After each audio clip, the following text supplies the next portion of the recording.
Move out and never come back. My son cut me off, so I packed twice and fired back with an ultimatum that left him shocked and scrambling. My son looked me straight in the eye and said the words that would change everything between us forever. Dad, you can have your inheritance, but only if you move out of this house and never come back. I smiled, walked to my bedroom, and started packing. But here's the thing he didn't expect. I packed twice, and by the time I was done, my son learned a lesson about greed that cost him everything he thought he deserved. Before we continue, please subscribe to the channel and let us know where you're listening in the comments. The morning started like any other Tuesday in my 68 years of life. I was sitting at the kitchen table, the same oak table my late wife Margaret and I had bought 37 years ago when we first moved into this house. The coffee was still hot, steam curling up from my favorite mug, the one with the faded "World's Best Dad" that my son David had given me for Father's Day when he was 12. Back then, he meant it. I was reading the newspaper when I heard his car pull into the driveway. David had been coming by more frequently lately, always with that same expression on his face. Not the look of a son visiting his aging father out of love or concern. No, this was the look of a man calculating assets, measuring time, waiting for his payday. The front door opened without a knock. He'd stopped knocking months ago, treating my home like it was already his. His footsteps echoed across the hardwood floors I'd installed myself 20 years ago, when my back was stronger and my hands steadier. "Morning, Dad." His voice carried that fake cheerfulness that had replaced genuine warmth somewhere along the way. He was wearing one of his expensive suits, the kind that cost more than I used to make in a month back when I was working construction.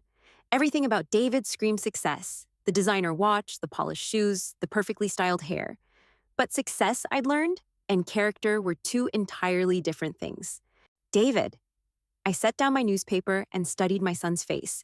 42 years old, and I could still see traces of the boy who used to help me build birdhouses in the garage. But that boy had disappeared long ago, replaced by this stranger who saw dollar signs when he looked at me. He pulled out the chair across from me and sat down heavily, like a man preparing for battle. That's when I knew. Whatever he'd come to say, it wasn't going to be pleasant. "We need to talk about your situation here, Dad." My situation, as if living in the house I'd owned for nearly 4 decades was somehow a problem that needed solving. "What situation is that?" David leaned back in his chair, the way he did during his business meetings when he was about to deliver bad news to a client. I'd seen him do it before, during family gatherings where he'd practice his corporate persona on us like we were test subjects. "You're getting older. This house is getting harder for you to maintain. And frankly, it's not safe for someone your age to be living alone in a place this size." I almost laughed. Not safe. The house was in better condition now than when I'd first bought it. Every creaking board had been replaced, every leaky pipe fixed, every electrical outlet updated to code. I'd spent the last 5 years making improvements specifically because I planned to live here until the day I died. "The house is fine, David, and so am I." "Dad, be realistic. You're almost 70. What happens if you fall down those stairs? What if you have a medical emergency and no one's around to help?" These weren't the words of a concerned son. These were the arguments of a man who'd already made up his mind and was just going through the motions of appearing reasonable. "I have neighbors, I have friends, I have a medical alert system." David waved his hand dismissively, like my actual safety was irrelevant to whatever point he was really trying to make. "That's not enough. You need to be somewhere with professional care, somewhere designed for people in your situation." There was that word again, situation, like being old was a crime I'd committed. "What are you really saying, David?" He straightened up, and I saw something shift in his expression. The fake concern disappeared, replaced by something colder, more honest. "I'm saying you need to consider moving to a senior living community, somewhere appropriate for your age and needs." "And what happens to this house?" "Well, obviously, it would need to be sold to pay for your care." Obviously. Like it was the most natural thing in the world for a son to sell his father's home out from under him. I set my coffee mug down carefully, the ceramic making a soft click against the wooden table. In that moment, I realized I was looking at a stranger. This wasn't the boy I'd raised, the one I'd taught to ride a bike and helped with homework and cheered for at Little League games. This was someone else entirely. "I see, and I suppose you've already looked into these senior communities?" David's face brightened, mistaking my calm tone for acceptance. "Actually, yes. There's a wonderful place called Sunset Manor about 20 minutes from here. Very clean, very professional. They have activities, meal plans, medical staff on site 24/7. How much? Well, that's the thing. It's not cheap. About $4,000 a month plus additional fees for medical care and activities. But Dad, you can afford it. This house is worth at least $300,000, maybe more in today's market. That money could keep you comfortable for years. Comfortable, living in a room the size of my current walk-in closet, eating cafeteria food, following someone else's schedule, surrounded by strangers waiting to die. That was his definition of comfortable. And what about you, David? What do you get out of this arrangement? For the first time in our conversation, he looked uncomfortable. I don't know what you mean. Sure you do. You've been thinking about this house for months, haven't you? Wondering when you'll inherit it, planning what you'll do with the money. Dad, that's not what this is about. Isn't it? Because from where I'm sitting, it looks like you've decided I'm too much trouble to deal with, and you'd rather cash out now than wait for me to die naturally. David's face flushed red, but not with shame, with anger. That's completely unfair. I'm trying to look out for your best interests. My best interests or yours? We stared at each other across the table, 30 years of growing distance crystallizing into this single moment. I could see the calculation in his eyes, the way he was weighing his words, deciding how much truth he could afford to tell. Fine. His voice turned cold, businesslike. You want to know the truth? Here it is. I can't keep worrying about you every day, wondering if you're okay, dealing with your problems. I have my own life, my own family, my own responsibilities. And yes, eventually this house will be mine anyway. So why not make the transition now while we can both benefit from it? There it was, the honesty I'd been waiting for. No more pretense about my safety or my best interests, just raw greed and convenience, wrapped up in the language of practicality. I appreciate your honesty, son. Something in my tone made him nervous. Maybe it was too calm, too accepting. He'd expected me to fight, to argue, to beg him to reconsider. Instead, I was smiling. So you'll consider it? Oh, I'll do more than consider it. I stood up slowly, my joints protesting after sitting too long in one position. Age, I discovered, was a series of small betrayals by your own body, but my mind was sharper than it had been in years. I'm going to pack. David's face lit up with surprise and relief. Really, Dad, I think you're making the right choice. I know it's hard, but I said I'm going to pack. I didn't say I was going to Sunset Manor. The smile died on his face. What do you mean? I mean, David, that you've just taught me something very valuable about the kind of man you've become. And I've decided I don't want to spend my remaining years being a burden to someone who sees me as nothing more than an inconvenience and a source of future income. Dad, you're not a burden. Aren't I? You just spent 20 minutes explaining why taking care of me is too difficult for you to handle. Why my continued existence in my own home is such a problem that you need to solve it by shipping me off somewhere else. I walked toward the stairs, feeling lighter than I had in months. For the first time in years, I knew exactly what I needed to do. Where are you going? I told you, I'm going to pack. David followed me to the bottom of the stairs, his voice taking on a desperate edge. Pack for what? Where are you going to go? I paused on the third step and looked back at him. My son, the boy I'd loved more than my own life, who'd grown into a man I barely recognized. That's not your concern anymore, is it? You've made it very clear that my problems are mine to solve. Dad, don't be ridiculous. You can't just leave. You have nowhere to go. Don't I? I continued up the stairs, each step feeling like a small victory. Behind me, I could hear David pacing in the hallway, muttering to himself, probably trying to figure out how this conversation had gone so wrong so fast. In my bedroom, I opened the closet and pulled out my old leather suitcase, the one Margaret and I had used for our honeymoon trip to Niagara Falls 45 years ago. It still smelled faintly of her perfume, a ghost of happier times. I started with the essentials: clothes, medications, important documents, the photo albums Margaret had so carefully organized. Each item I placed in the suitcase felt like a small act of rebellion against the future my son had planned for me. David appeared in the doorway, his face a mixture of confusion and growing panic. Dad, what are you doing? This is crazy. Is it? You said I needed to move out. I'm moving out. But not like this, not without a plan. Oh, I have a plan, David, a very good plan. I continued packing, methodically folding shirts and pants, rolling socks the way my father had taught me during his army days. Every movement was deliberate, purposeful.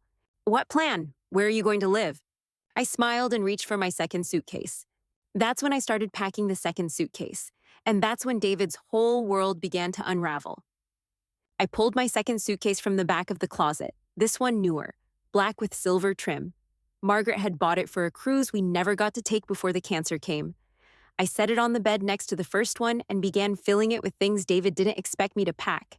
2 suitcases? Dad, you're really starting to scare me. The first item I placed in the second suitcase was my address book. The worn leather cover had phone numbers and addresses collected over 7 decades of life. David watched me pack it with growing confusion. Why do you need that old thing? Everyone's information is online now. Not everyone, son. Next went my financial documents, bank statements, investment records, insurance policies, the deed to the house. I folded each paper carefully and placed them in a manila envelope that went straight into the suitcase. David's eyes widened as he recognized what I was packing. Dad, you don't need to take all that stuff with you. I can handle your finances while you're getting settled. Can you? I moved to my desk and opened the bottom drawer. Inside was a small metal box I hadn't touched in months. The key was taped underneath the drawer, exactly where I'd hidden it 15 years ago. David had never known about this box, never thought to look for it. Inside were documents he'd never seen, copies of legal papers I'd had prepared after Margaret died, when I realized that planning for the future meant more than just writing a simple will. What's in there? Insurance policies, investment accounts, things you don't need to worry about. But that wasn't entirely true. What David didn't know was that over the past 2 years, since he'd started making comments about my age and this house being too much for me, I'd been making some changes. Quiet changes. The kind that don't show up in casual conversation, but would matter a great deal when the time came. I packed my laptop next, the one David always made fun of because it was 7 years old and ran slowly. He didn't know that I'd spent countless hours on that laptop, researching, planning, making decisions about my future that had nothing to do with Sunset Manor. Dad, please talk to me. What's really going on here? I looked at my son, really looked at him. When had he become this person? When had the boy who used to climb into bed with Margaret and me during thunderstorms turned into a man who saw his father as a problem to be solved? Do you remember when you were 8 and you broke Mrs. Henderson's window with a baseball? David frowned, caught off guard by the sudden change in topic. What does that have to do with anything? Do you remember what I told you then? Dad, I really don't see. I told you that when you make a mistake, you have 2 choices. You can try to hide from the consequences, or you can face them head on and learn from them. Do you remember what you chose to do? David shifted uncomfortably in the doorway. I went and apologized to Mrs. Henderson and paid for the window with my allowance money. That's right, and do you remember what I told you I was proud of? You said you were proud that I took responsibility instead of making excuses. Exactly. I closed the second suitcase and zipped it shut. I wonder what happened to that boy. Dad, I am taking responsibility. That's what this whole conversation is about. I'm trying to make sure you're taken care of. No, David, you're trying to make sure you don't have to take care of me. There's a difference. I lifted both suitcases off the bed. They were heavier than I'd expected, but I managed. At 68, I was still stronger than my son gave me credit for. Where are you going? To face the consequences of raising a son who thinks his inheritance is more important than his father. David followed me downstairs, his voice getting higher with each step. That's not fair. That's not what this is about. Isn't it? Tell me, David, what were you planning to do with this house once I was safely tucked away at Sunset Manor? He didn't answer immediately, which was answer enough. I hadn't really thought about it. Liar. The word hung between us like a slap. David's face went white. How can you say that to me? Because it's true. You've thought about it plenty. You've probably already talked to real estate agents, haven't you? Maybe even gotten an appraisal? The way his eyes darted away told me I was right. It's not like that, Dad. Then what is it like? Explain it to me. Help me understand how selling your father's house while he's still alive is somehow an act of love. I set the suitcases down by the front door and turned to face him. This was the moment I'd been building toward, the reason I'd packed so carefully. You want to know where I'm going? I'm going to see a lawyer. David's face went from white to gray. A lawyer? Why do you need a lawyer? Because, son, you've just made it very clear that you're more interested in my money than my well-being. And that changes things. It changes everything. I pulled out my phone and scrolled through my contacts until I found the number I was looking for. Richard Morrison, estate attorney. I'd found him online 3 months ago, right around the time David's visits became more frequent, and his questions about my plans became more pointed. What are you doing? I'm calling Mr. Morrison to schedule an appointment. It seems I need to make some revisions to my will. David's face went through several shades of panic as I dialed the number. Dad, wait, please, can we just talk about this? Talk about what? About how you've decided I'm too old and inconvenient to live in my own house? About how you've calculated that it would be more profitable for you if I were warehoused somewhere while you liquidate my assets? Morrison and Associates, this is Janet. Janet, this is Robert Williams. I spoke with Mr. Morrison a few months ago about updating my estate planning. I'd like to schedule an appointment for this afternoon if possible. David was frantically waving his hands, mouthing, "No, no, no," like a man watching his future disappear in real time. Let me check his schedule, Mr. Williams. Yes, he has an opening at 3 o'clock today. Would that work for you? Perfect. I'll see him then. I hung up the phone and picked up my suitcases again. Dad, please don't do anything rash. Let's sit down and discuss this like adults. Adults? You mean the way you discussed this with me? By presenting it as a fait accompli and expecting me to be grateful for your generosity in allowing me to sell my house to pay for my own exile? I opened the front door. The morning air was crisp, clean, full of possibility. You know what the really sad part is, David?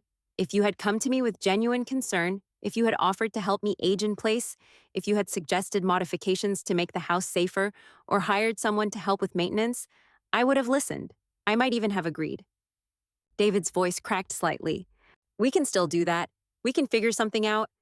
No, we can't, because now I know what you really think of me, and more importantly, I know what I really think of you.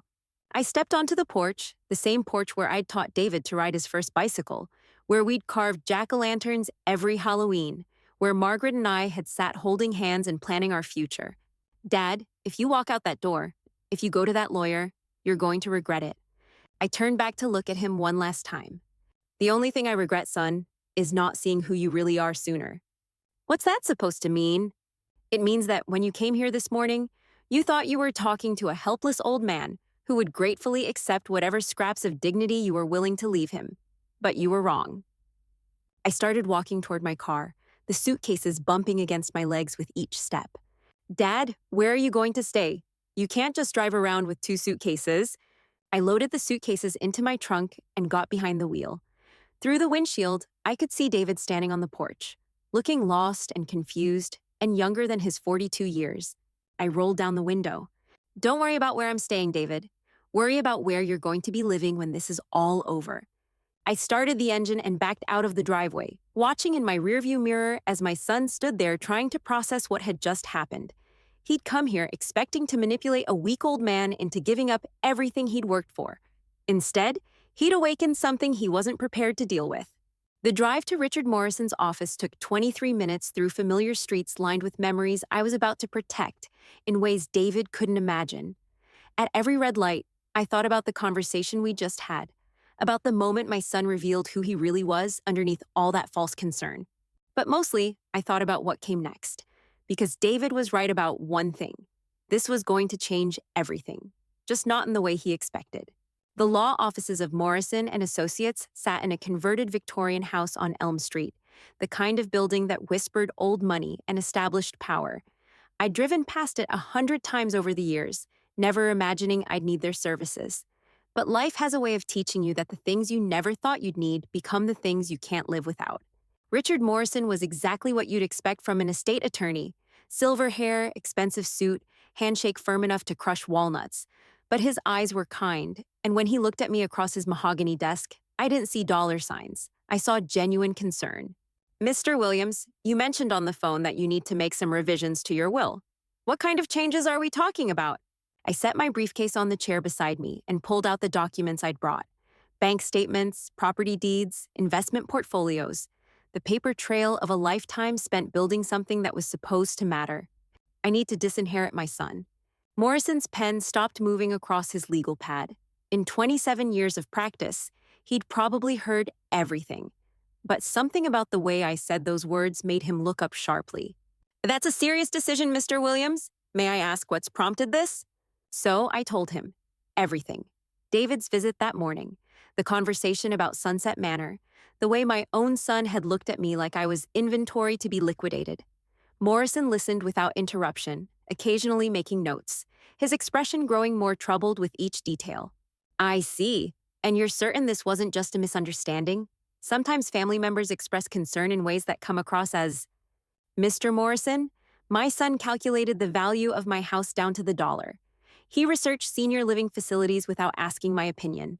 He presented his plan as a done deal and expected me to be grateful for the opportunity to pay for my own imprisonment. Morrison set down his pen and leaned back in his leather chair. In 40 years of estate law, I've seen families destroyed by money, but I've also seen families saved by the right legal structure. Before we discuss disinheritance, let me ask you something.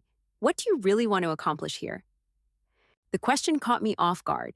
I'd been so focused on punishing David that I hadn't thought about what came after. I want him to understand that his father isn't a commodity to be managed. And then what? I want him to realize that respect isn't something you inherit, it's something you earn. Morrison nodded slowly, like a man who'd found the key to a complicated lock. Mr. Williams, disinheriting your son is certainly your right. But let me suggest something that might be more effective. Instead of taking everything away, what if we gave you the power to give it back on your terms? For the next 2 hours, we crafted something beautiful. Not a simple will, but a trust structure that would teach David lessons he'd never forget. Morrison called it incentive-based inheritance, but I preferred to think of it as delayed justice. The plan was elegant in its simplicity. David would inherit nothing automatically.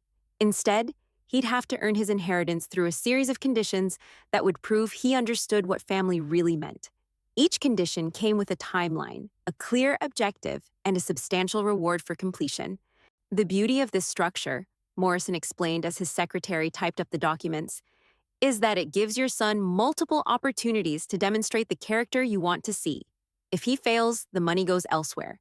If he succeeds, he gets everything you intended to leave him, plus the knowledge that he earned it.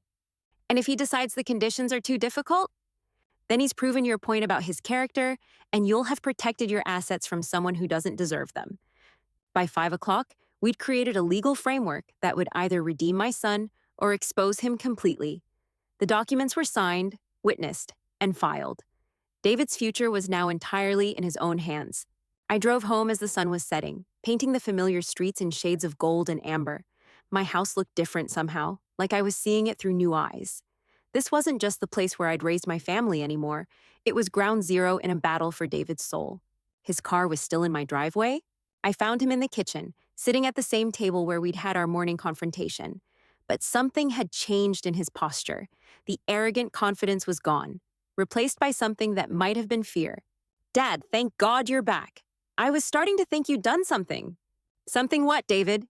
I don't know. Something permanent. I set my briefcase on the counter and looked at my son. Really looked at him. The expensive suit was wrinkled now, his perfect hair mussed from running his hands through it. He looked like a man who'd spent the day staring into an abyss. I did do something permanent. I saw a lawyer. David's face went white again, that same shade of panic I'd seen that morning. Dad, please tell me you didn't do anything crazy. Crazy? You mean like planning to sell my house without my permission? Like researching senior living facilities behind my back? Like treating your father like a burden you needed to dispose of? That's not what I was doing. Then what were you doing? David stood up and started pacing, the same nervous energy I remembered from when he was a teenager who'd gotten caught sneaking out. I was trying to help. I was trying to plan ahead to make sure you were taken care of. By taking care of yourself first. That's not... He stopped mid-sentence, and for a moment, I saw something crack in his facade. Okay, maybe you're right. Maybe I was thinking about the money. But Dad, you have to understand the pressure I'm under. What pressure? Financial pressure, the kids' college tuition, the mortgage on our house, Sarah's medical bills from last year. We're drowning, Dad.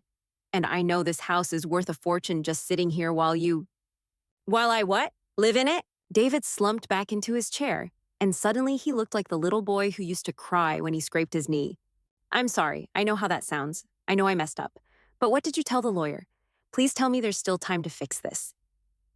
I pulled out one of the chairs and sat down across from him, the same position we'd been in 12 hours earlier. But everything had changed. There's time to fix it, David, but not the way you think. What do you mean? I opened my briefcase and pulled out a copy of the trust documents Morrison had prepared. David's eyes widened as he saw the legal letterhead. This is a copy of my new estate plan. Your inheritance is no longer guaranteed. David grabbed the papers and started reading, his face cycling through confusion, disbelief, and growing alarm. What is this? Conditions? Requirements? Dad, you can't be serious. I'm completely serious. If you want to inherit anything from me, you're going to have to prove you deserve it. David flipped through the pages, his voice getting higher with each condition he read. Live within 1 mile of my residence for a minimum of 2 years, provide weekly assistance with household maintenance and yard work, attend family dinners every Sunday. Dad, this is insane. Is it? These are the things a loving son would do anyway. The only difference is now there's a legal requirement. But what if I can't do all this? What if my job requires me to travel, or we need to move, or... Then you don't get the inheritance. It's that simple. David set the papers down with shaking hands. Where does the money go if I don't meet these conditions? Various charities, organizations that help elderly people age in their own homes with dignity, groups that support families who actually take care of each other. The silence stretched between us like a chasm. David stared at the legal documents like they were written in a foreign language. This isn't fair, Dad. You can't just change the rules in the middle of the game. Can I? You changed the rules this morning when you decided I was too inconvenient to live in my own house. That's different. How? David opened his mouth to answer, then closed it again. For the first time in years, he had no response. Let me explain something to you, son. When you came here this morning, you thought you were talking to a helpless old man who would do whatever you told him to do. You thought you could manipulate me with fake concern and empty promises about my safety. Dad, I really was concerned about your safety. Were you? Then why didn't you offer to install grab bars in my shower? Why didn't you suggest we hire a cleaning service or a lawn care company? Why didn't you ask what modifications might help me stay here safely? David's silence was answer enough. You went straight to the nuclear option because it was the most profitable one for you. You wanted me out of this house so you could cash in, and you dressed it up as concern for my well-being. Maybe that's partly true, David admitted quietly. But Dad, you have to understand. I never meant for you to feel what? Betrayed? Used? Like my own son saw me as nothing more than a bank account with legs? David's eyes filled with tears, and for a moment I saw the boy I'd raised, the one who used to crawl into my lap when he was scared. I'm sorry. I'm so sorry. I know I handled this all wrong. But please, isn't there some way we can work this out? Some way to fix what I broke? I looked at my son, really looked at him, and saw something I hadn't seen in years. Genuine remorse. Not regret about getting caught, but actual sorrow for the pain he'd caused. There is a way to fix it, David. It's all spelled out in those documents. You really expect me to move within a mile of here? To give up my career and my life to take care of you? I expect you to decide what's more important to you, my money or my company. David picked up the papers again, reading more carefully this time. Some of these conditions, they're not just about taking care of you. You want me to volunteer at the senior center, to take classes on elder care, to write you a letter every month explaining what I've learned about family? That's right. Dad, it's like you're trying to completely change who I am. I smiled for the first time since our morning conversation. No, David, I'm trying to help you remember who you used to be. The kitchen fell quiet, except for the ticking of the old clock on the wall, the same clock that had counted down the minutes of David's childhood, his teenage years, his transformation from the son I'd loved into the stranger who'd tried to sell my house out from under me. What if I try to meet these conditions and I fail? What if I'm just not capable of being the son you want me to be? Then at least we'll both know where we stand. David folded the papers carefully and slipped them into his jacket pocket. I need time to think about this, to talk to Sarah, to figure out if this is even possible. Take all the time you need. But David, understand this. The clock starts ticking the moment you make your decision. And once you start, there's no going back. What do you mean? I mean, if you choose to try to meet these conditions and then give up halfway through, you lose everything. No second chances, no partial credit. You either prove you're the son I raised, or you prove you're the stranger who walked into my kitchen this morning. David stood up slowly, like a man carrying the weight of the world. And if I decide not to even try, if I decide these conditions are too much, then you've made your choice, and we both live with the consequences. You'd really give away millions of dollars to charity rather than leave it to your only son? In a heartbeat. David walked toward the door, then stopped and turned back. Dad, can I ask you something? Of course. When you packed those 2 suitcases this morning, where were you really planning to go? I smiled, thinking about the conversation I'd had with my sister Helen 3 months ago, when I'd first started suspecting where David's frequent visits were leading. I was going to Helen's house in Colorado. She's been asking me to visit for years, and she has a guest room that's bigger than most apartments. I could have lived there quite comfortably while my lawyers sorted out what to do with my ungrateful son. You had it all planned out. David, I didn't survive 68 years by being unprepared for disappointment. He nodded slowly, like a man who was finally beginning to understand the depth of his miscalculation. I'll call you in a few days with my decision. I'll be waiting. After he left, I sat alone in my kitchen, surrounded by the ghosts of better times. The house felt different now, charged with possibility. Either my son would rise to meet the challenge I'd set for him, or he'd reveal once and for all that the boy I'd raised was gone forever. But either way, I'd won something important today. I'd won back my dignity, my agency, my right to live in my own house on my own terms. And sometimes, that's the most valuable inheritance of all. 3 days passed in strange tranquility. I found myself moving through my house with new purpose, touching familiar objects like I was seeing them for the first time. The coffee mug David had given me years ago sat in the cabinet, and I left it there. Instead, I used the plain white one Margaret had preferred, the one that felt solid and honest in my hands. My phone rang exactly 4 times during those 3 days. Twice from David's number, once from a number I didn't recognize that was probably Sarah, and once from David's work phone. I let them all go to voicemail, but didn't bother listening to the messages.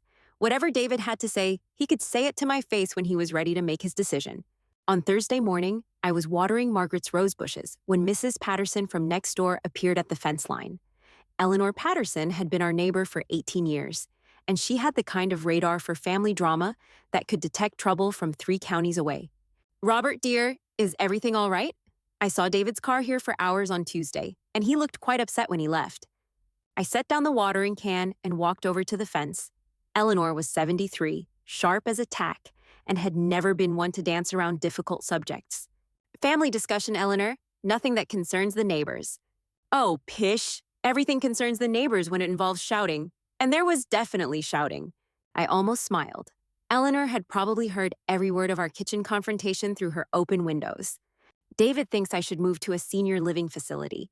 Eleanor's expression shifted from curiosity to indignation so quickly, I thought she might vault the fence. "He thinks what? Robert Williams, you maintain this property better than men half your age. Your grass is greener than a golf course, and you've got the only house on the block that doesn't need painting. Nevertheless, David believes I'd be safer somewhere with professional supervision." Professional supervision. Eleanor spat the words like they tasted bitter. "You know what that's code for, don't you?" "I have my suspicions. It's code for, I want to sell Dad's house and spend his money. My nephew tried the same thing with me 3 years ago. Claimed I was too old to live alone, too frail to manage my affairs. You know what I told him?" "What's that?" "I told him I'd live to be 100 just to spite him, and I'd leave every penny to the cat shelter." Eleanor's fierce loyalty made something warm spread through my chest. This was what family should feel like. Not the cold calculation I'd seen in David's eyes, but genuine care mixed with righteous anger on my behalf. "What did you tell David?" "I told him I'd think about it." Eleanor studied my face with the shrewd attention of someone who'd raised 5 children and buried 2 husbands. "But you're not thinking about it at all, are you?" "No, Eleanor, I'm not." "Good. Because if you let that boy railroad you into some sterile facility while he profits from your house, I'll march over there and give him a piece of my mind that'll leave permanent scars." I laughed, the first genuine laugh I'd had in days. "I appreciate the support, but I think I've got the situation handled." "Do you?" Because in my experience, adult children who start circling like vultures don't give up easily. They just get more creative with their manipulations. Eleanor was right, of course. David wouldn't simply accept defeat and walk away. He'd regroup, strategize, maybe even recruit Sarah and the grandchildren to his cause. The thought of my grandkids being used as emotional weapons made my jaw clench. "Eleanor, can I ask you something?" "Shoot!" "When your nephew tried to push you into assisted living, how did you know for certain what his real motivations were?" Eleanor's face hardened with remembered anger. "Because he brought a real estate agent to my birthday party. Claimed she was just a friend, but I caught them in my kitchen discussing square footage and market comparisons. That's when I knew it wasn't about my safety, it was about his commission." A real estate agent.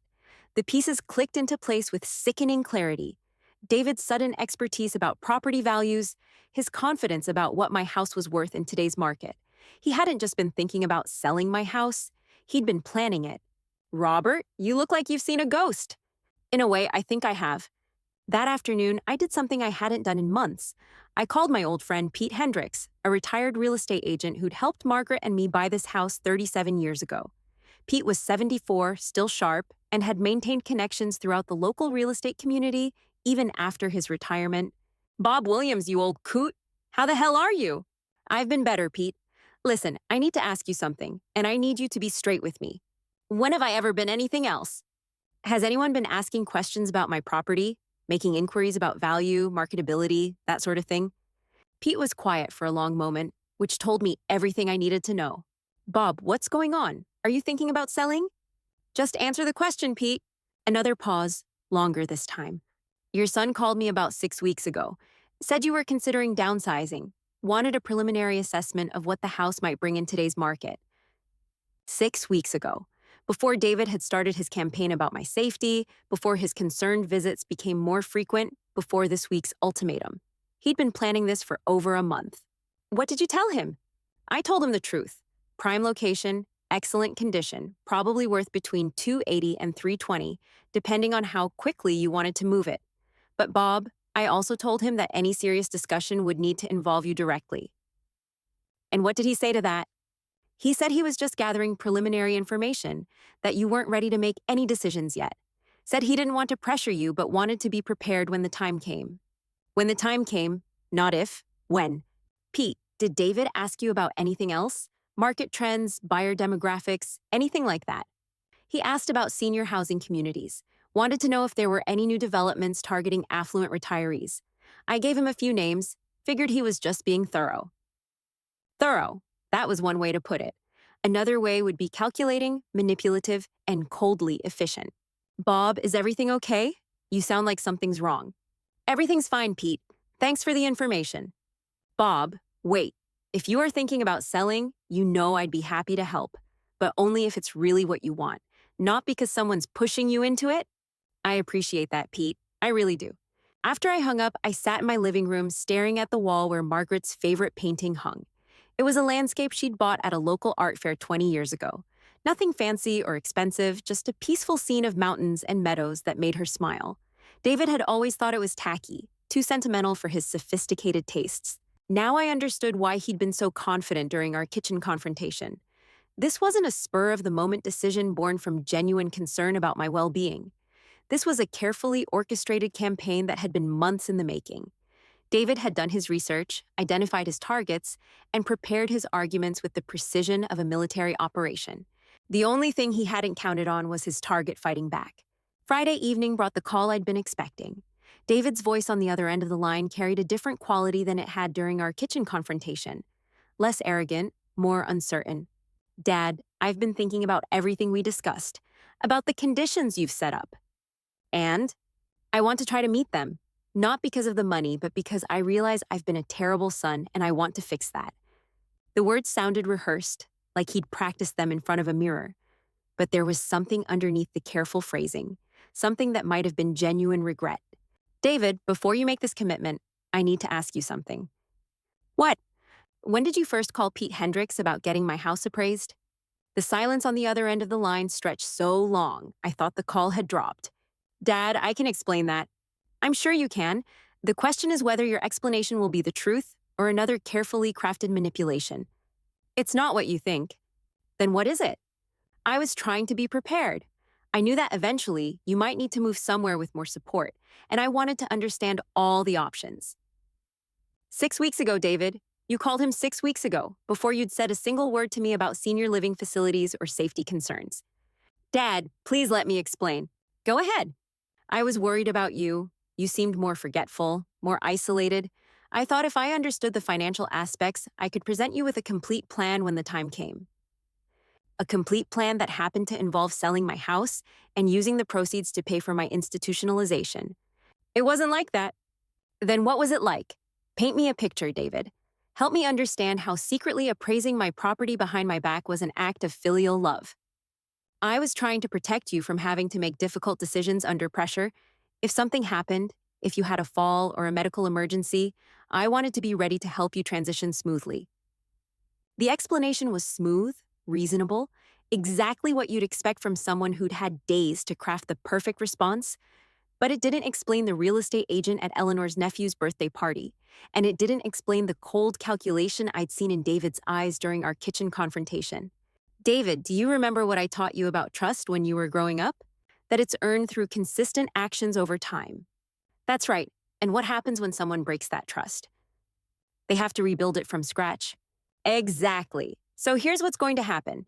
You say you want to meet the conditions I've set up in my new estate plan. Fine.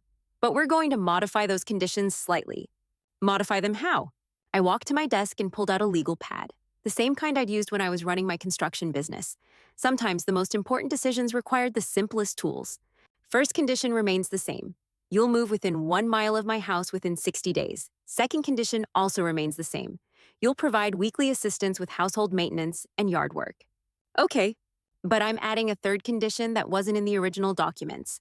For the next 2 years, you'll be responsible for researching and presenting me with 3 alternative living arrangements every 6 months. I don't understand. I want you to find ways for me to age safely in my own home. Modifications, services, technologies, whatever it takes. You'll research them, price them out, and present them to me in writing. If any of your recommendations prove useful, I'll implement them. Dad, that sounds like you're actually open to making changes. I've always been open to making reasonable changes, David. What I wasn't open to was being manipulated and lied to. And if I do all this, if I meet all the conditions, then I inherit everything as originally planned? No. No.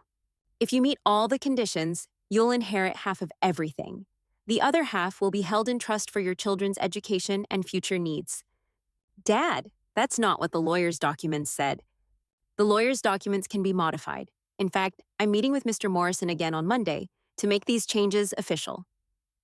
David was quiet for so long, I started to wonder if he'd hung up. David, are you still there? I'm here. I'm just trying to process all of this. Take your time, but understand that this is my final offer. You can accept these modified conditions and prove that you're capable of being the son I raised, or you can walk away and forfeit any claim to my estate. And if I choose to walk away, then you'll have made your priorities clear, and we'll both live with the consequences. Can I have the weekend to discuss this with Sarah? You can have all the time you need.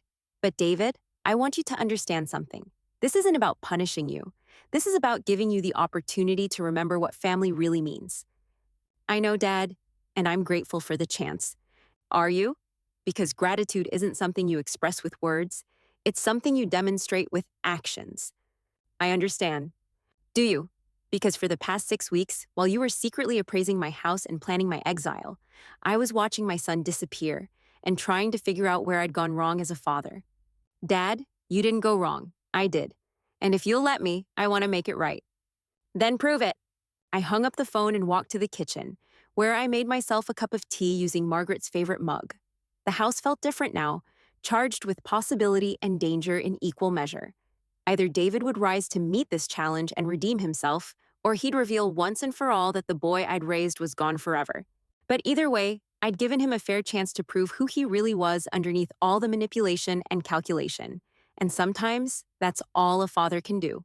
The weekend passed quietly. No phone calls, no unexpected visits, no signs that David was wrestling with the decision that would define our relationship for whatever time I had left.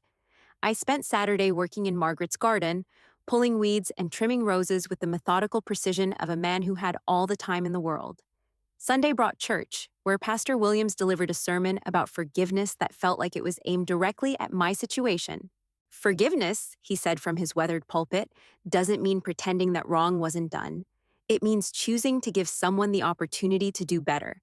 I thought about those words as I drove home, wondering if what I'd offered David was forgiveness or just another form of testing. Maybe they were the same thing,